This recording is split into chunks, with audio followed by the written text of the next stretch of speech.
퇴사를 하시고 창업을 꿈꾸고 계시다고요?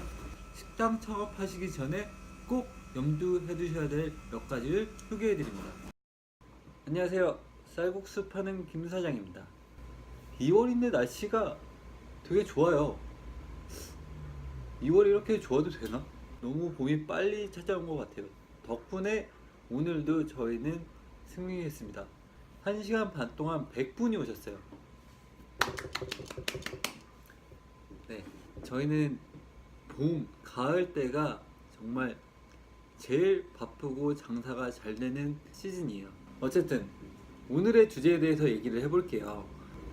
예비 창업주 분들께 식당 창업을 준비하시기 전에 하셔야 할 몇 가지에 대해서 얘기를 해보고자 해요. 식당 창업하기 전에 꼭 해야 할 일 첫 번째, 식당 창업 반드시 해야 하나 고민하고 또 고민하세요. 저는 한 달 정도를 끊임없이 고민을 했어요. 식당에서 일을 한다는 것 자체가 생각보다 그렇게 쉽지가 않아요. 저는 어느 정도의 시스템이 갖춰 있기 때문에 지금은 조금 편해졌다고 말씀을 드릴 수 있겠지만, 초창기만 하더라도 아침 9시 출근해서 저녁 11시까지 쉬지 않고 일을 했던 게 매일 같은 생활이었어요. 식당 일이라는 게 식자재 준비 또는 프랩, 육수도 끓이고 다른 재료의 손질도 하고 설거지, 서비스 타임에는 손님 응대, 1, 2층을 뛰어다니면서 정말 바쁘게 움직여요. 한 2시간, 3시간 동안. 그게 끝이냐? 아니요. 서비스 타임이 끝나면 이제 뒷정리도 해야 되죠. 쓸고 닦고 설거지하고 다시 테이블 세팅하고 주방 들어가서 저녁 장사할 준비도 해야 되고, 정말 쉴 틈이 없는 스케줄이에요. 거기다가 이렇게 고생을 한다고 해서 성공을 하냐? 아닙니다. 한 가게가 자리를 잡을 때까지는 최소 6개월, 1년 이상은 버티셔야 돼요. 그렇게 1년 버티고 2년을 버텨야지 어느 정도 자리 잡은 가게로 성장을 할 수 있게 되는 거예요. 사장은 놀면 안 돼요. 멀티플레이어가 돼야지 성공을 할 수 있습니다. 예를 들어서 예전에 어머니들, 저희 어머니 세대, 지금도 마찬가지겠지만 명절날, 설날, 추석 같은 명절날 큰 집에 모여서 아침부터 가서 새벽까지 음식들을 준비를 하루 종일 하잖아요. 쉬지 않고. 그런 삶을 매일 1년 365일 동안 해야 되는 게 요식업 식당 일이에요. 그런 일련의 과정을 인지를 하시고 그래도 난 하고 싶다 하시는 분들만 요식업 창업을 하시기를 추천드립니다.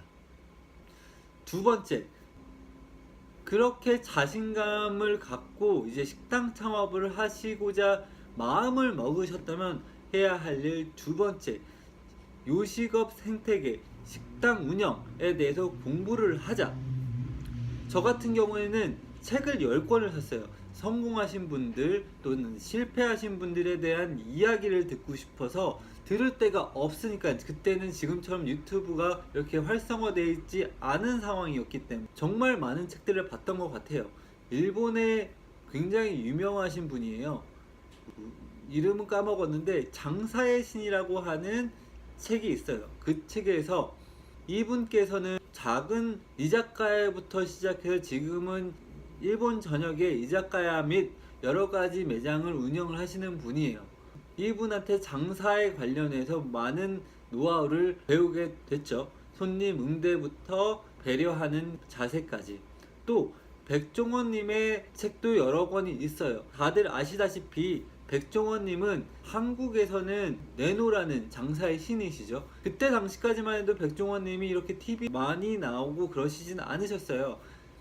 백종원님의 책을 많이 읽고 이분이 어떻게 사셨는지, 어떤 식으로 창업을 시작하셨고 어떤 식으로 운영을 해 오셨고 어떻게 이렇게 프랜차이즈까지 성공을 하게 되셨는지, 이분의 배경 스토리를 듣고 꿈을 키워 나갔죠.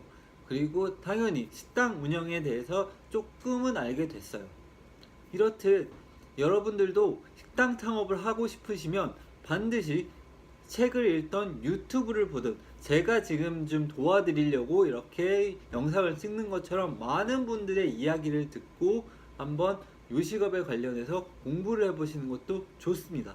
식당 창업하시기 전에 해야 할 일 마지막 세 번째, 개인적으로는 가장 중요하다고 생각을 해요. 현장 경험을 쌓아라. 본인이 아이템으로 생각하고 있는 아이템으로 장사를 하고 있는 가게에서 최소 1년 근무를 해보셔야 돼요.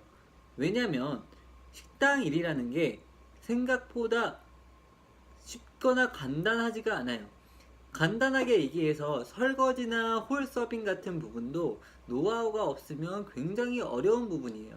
설거지도 노하우가 있어야지 빠른 시간 안에 많은 설거지를 할 수가 있죠.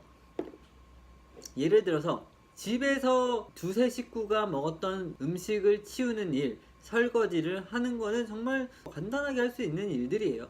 하지만 지금 저희가 얘기하는 거는 최소 50분, 100분 정도의 손님이 왔다 간 그런 홀 정리나 청소 또는 설거지를 하는 거에 대해서 얘기를 하는 거예요.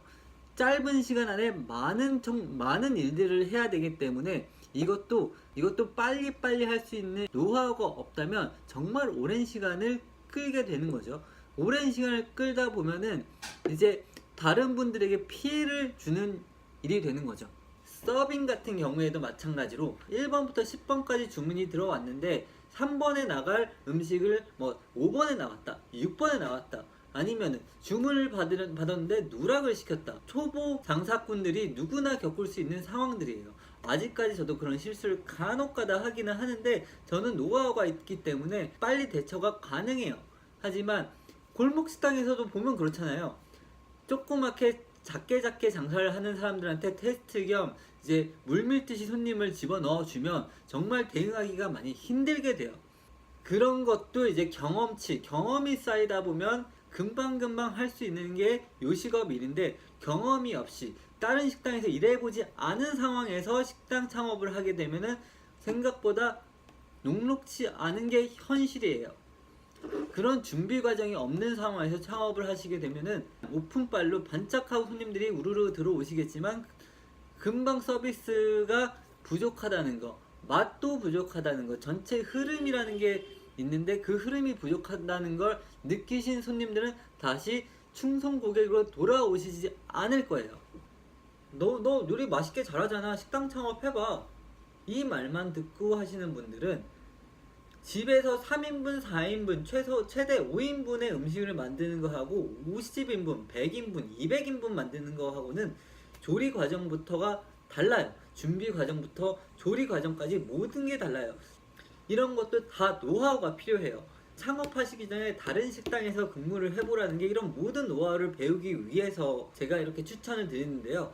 대규모 식당보다는 소규모, 저희 같은 매장 같은 데 와서 배워야지 주방과 홀을 넘나들며 여러가지 큰 그림을 보는 방법을 배울 수가 있으실 거예요. 대규모 식당에서 가면은 정말 매일매일 한 가지 일만 주구장창 해야 되는 상황이 벌어질 거예요. 뒤에 설거지 하시는 분들은 하루 종일 설거지만 하게 될 거고, 앞에 음식 나르는 분들은 음식만 나르게 될 거고, 이렇게 파티별로 나누어 있기 때문에 배우실 점이 그렇게 많지는 않다는 거 명심하시고요.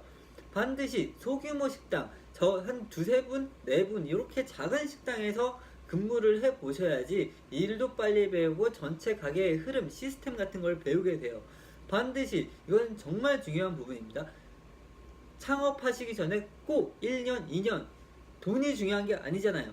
내 돈을 투자를 해서 사업을 하실 거면 최소한 돌다리를 두들겨 보는 심정으로 1, 2년 동안은 노하우를 배워서 시작을 하셔야 돼요.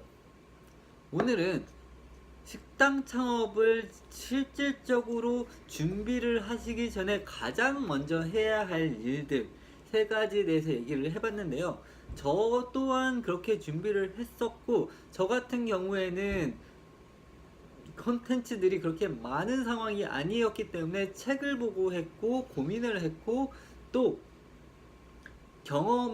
경험치를 쌓아서 지금의 저의 모습이 있는 것 같네요. 제가 그렇다고 크게 돈을 벌거나 성공한 건 아니지만, 그래도 실패하는 리스크를 최소화시켜서 준비를 철저히 하시길 바랄게요. 우리 모두 대박 나기를 기원합니다. 오늘도 이렇게 영상 봐주셔서 감사하고요. 날씨도 좋고 이제 봄이 오고 있네요. 요즘 구독자분들이 늘지를 않아서 조금 고민이긴 한데 아무튼 재밌게 영상을 찍고 있고 이 제가 이렇게 건방지게도 노하우를 이렇게 말씀을 드리는 거에 대해서 조금이라도 도움이 되셨다 싶으시면 구독과 좋아요 부탁드릴게요. 감사합니다. 김 사장은 또 저녁 장사 준비를 하러 가겠습니다. 감사합니다.